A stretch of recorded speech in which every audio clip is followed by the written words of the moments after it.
The Mercedes GLB250 sums up just about everything you need to know about the current state of the car market. SUVs and CUVs are hot, and this capitalizes on all the trends, all the here and now features that are selling cars. So let's get started.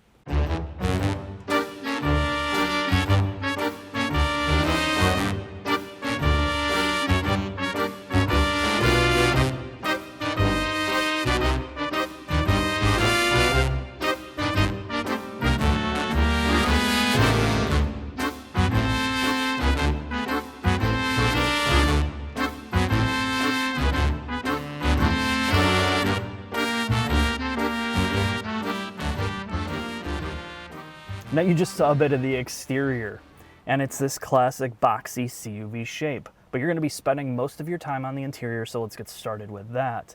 This starts at around $38,000, and this one is spec'd up and tarted out to about 58 grand, which of course this is to showcase all the things you can get, and you don't need all this stuff to make it good. So in my approximation, you can spend about 45 grand and have most of the good things. So here it is. The red and black interior is an upcharge. The wireless charger is an upcharge. The 360 camera setup, the better infotainment, the ambient lighting, all of this stuff is a la carte, including the upgraded audio system. So you really have to think about what you value. So let me get into this. The best thing is the audio system, despite it not looking the greatest on paper, sounds very good, and it's well worth the $800. The bass response is good. It's not too overly bright, so it's something you're going to spend a lot of time in here. You want decent audio, and it is decent. The next thing is the ambient lighting. Yes, you have to pay extra for that, but for a modern chic CUV, there's something hilarious about how well they've integrated the ambient lighting. In the doors, the center console, the dash, it is definitely like a Euro dance club in here, and it can get so bright that you're gonna sear your retinas with it. But the amount of color you can change, the diversity, it can kind of change color on its own. It's exactly fitting for this type of cabin. The upgraded infotainment is going to be on you, but the way that they've done the dashboard design, when you look at how compact this is, Mercedes knew right from the get-go they were going to use digital instrumentation, and it doesn't look like an afterthought. Yes, it's kind of stuck on here, but it flows so well. It's so clean. The bezels, the profile of it looks like it's a solid piece of glass, even though there's a lot of plastic on here, but they've taken two screens to make it look like one. It's just works. And let's get into some of the other things. The infotainment is a mixed bag. It's got the BlackBerry style controls on the left side of the wheel, the right side of the wheel. It's touch sensitive. There's no track selector that's physical on the steering wheel, so you have to be on the right menu to do that. You have to swipe. So if you're at Popeye's Chicken and your fingers are full of grease and you're trying to eat, it's just, there's certain things about having no physical controls that are frustrating as hell, and the Mercedes is no different. I'm not going to go into every little nuance of this, other than aesthetically, it's one of the best graphical user interfaces in the business, and the black levels and contrast levels of the screen are really good without having to turn it off at night and being too bright. So your center console area, you have your touchpad, all the buttons to control a majority of your functions, including the 360 camera, which is excellent on here. If you're worried about that, you're not a good driver. The sensor system and the way the cameras look is going to get you out of a bind pretty much anywhere. You don't even have to look outside of the car. The screen is so good. In terms of comfort, in terms of this interior, there's two things that drive me nuts. These seats are not good. They're way too hard. They don't have a lot of give. The bolsters are non-existent. It's super flat. For this price point, there's cars that are from other manufacturers in the compact segment have way better seats than this. So that's one thing you really want to check. The second thing is this door, and I don't know if it's just this car or if all of them have the same problem.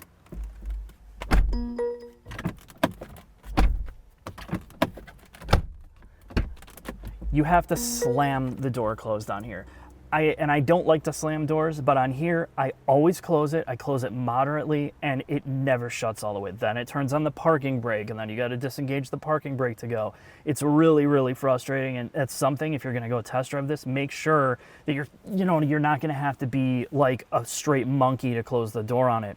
Usability in the back's good. The cargo capacity is good. The door pockets are enormous. You can fit something like this. If you're refilling water bottles, it fits in there like zero problem no matter what size. Your glove box is huge, and clearly they thought about storage in here. It's one of the best things about it. If you're a smaller person, you're not going to feel intimidated. This is not an enormous cabin, and that's one of the best parts about it. Size-wise, they struck a balance between kind of that CUV hatchback, but still giving you the practicality and usability. But let's head into the shop and take a look at the underbody of this briefly before we go for a drive. Underneath the new Mercedes GLB250. This is built on the MFA2 platform. And I'm getting an eye twitch trying to remember all these numbers. But the main thing you need to know is this is Mercedes' entry-level luxury car platform. It is front-wheel drive with the ability to add all-wheel drive onto it. This has that option. Now, gone are multi-link front or double wishbone front here. You have a strut setup. However, everything's all aluminum. The lower control arm, the knuckle, and the upright. Now you have the option of getting adaptive dampers. It's just an a la carte option, and it just gives the car ability to go a little bit more soft and more firm. The next part is the 2-liter that comes in this is a turbocharged unit, and it is mated to an 8-speed dual clutch transmission. So it's supposed to be a little bit more versatile, more responsive feeling, but again, we'll talk about that in the drive. Let's head to the back briefly. Now, as I talked about in the front, the MFA2 is shared with the A-Class or the other entry-level front-wheel drive Mercedes. The GLB is the long wheelbase version of that, which means they've extended out the back about 7 inches. And that doesn't sound like a lot, but 7 inches goes a long way because it gives them the ability to add a third row. In a vehicle this size, it's good to have, but it does eliminate a lot of the cargo capacity, so that's something you're gonna have to figure out as a buyer. When you look at the back, what we have here is independent rear suspension. You have the all-wheel drive or on-demand all-wheel drive module, and of course, fake exhaust tips, which is becoming more and more the normal thing. But the big thing to talk about with Mercedes is this one is built in Mexico. However, the motor and transmission come from Germany, and everything, I mean everything, is covered up on here. Every piece of exposed metal that can hinder airflow or make road noise, they've put a plastic cover over it. So basically, if you're servicing this, you're gonna have to take all these panels off. But really, I don't wanna bore you with all this. Let's get it out on the road and I'll talk about the pros and the cons of the driving experience.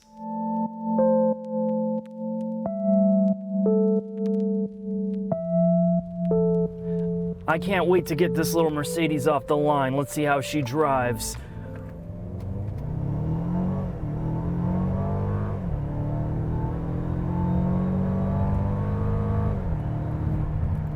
It's strange, there is this turbo noise or turbo whoosh sound and the wastegate noise that you hear almost coming through the dashboard, through the vent, and it's just subtle enough to make it seem like you're not completely removed from the driving experience.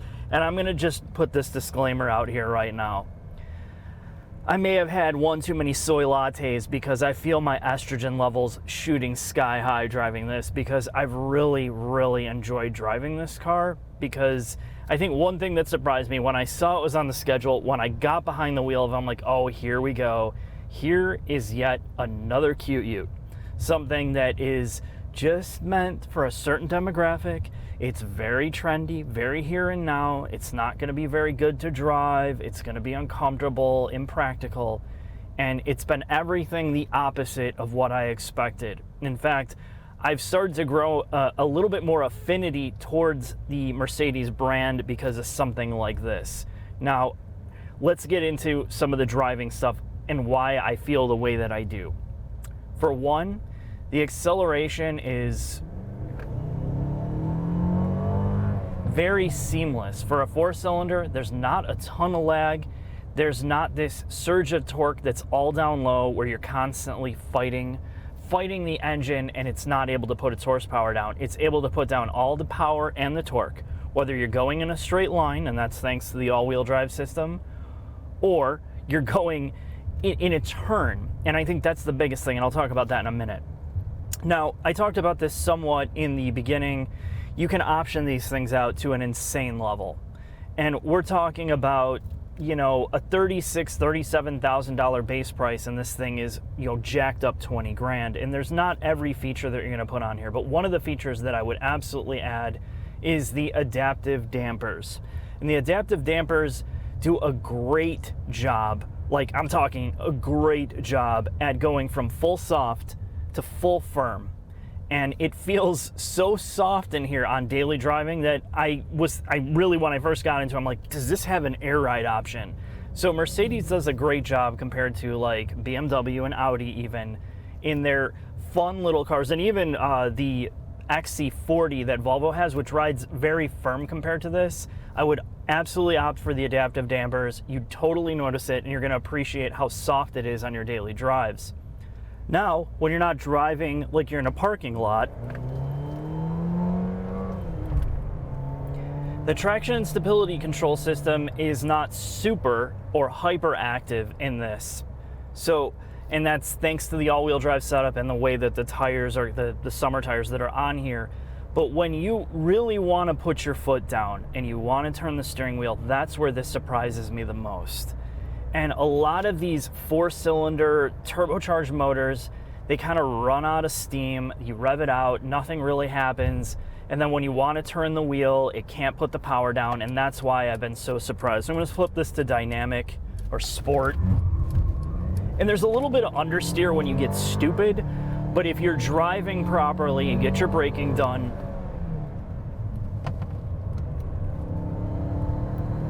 you don't even notice it. And it's one of those that you can utilize every single amount of power in here. It's just the perfect amount of power for the people that are going to be buying this and using it for it. So not only does it ride great, it's just quick enough and it handles just enough where it feels a lot lighter, a lot smaller than what it is.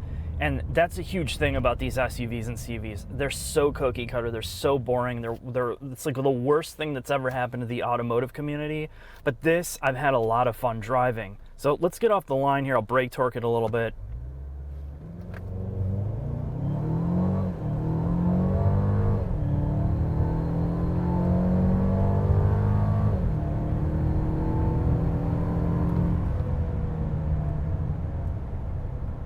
Transmission performance, the gearing is really short. It does a great job, and the automatic mode, it knows when you're on a hill, when it needs to downshift for you. The programming is great. The biggest complaint really that I have about driving this, and there's not a lot, is one thing that is horrendous is the start-stop system. It is so abrupt. It turns on and off constantly. If you even back off the brakes a little bit, it starts, stops, starts, stops. And it's really invasive to the point when you need to get it going. The restart cycle, although it's not as violent as some cars, it feels like it's gonna stall sometimes. It feels like it's not gonna get you off the line. So that's one thing I've absolutely had to do is turn the start-stop system off here. But other than that, really, most of the things that kind of irked me or was weird about this, I talked about in the interior space. But again, this is going to be for somebody that wants fun, somewhat fun from a CUV, a little bit more fashion-forward interior space, and just something that is representative of 2021, 2020. This embodies every trend that's going on right now, and I don't mind it, and I think if you're gonna get this as a 3-year lease, you're really gonna enjoy it. But let's get into the final thoughts to talk about the pros and the cons.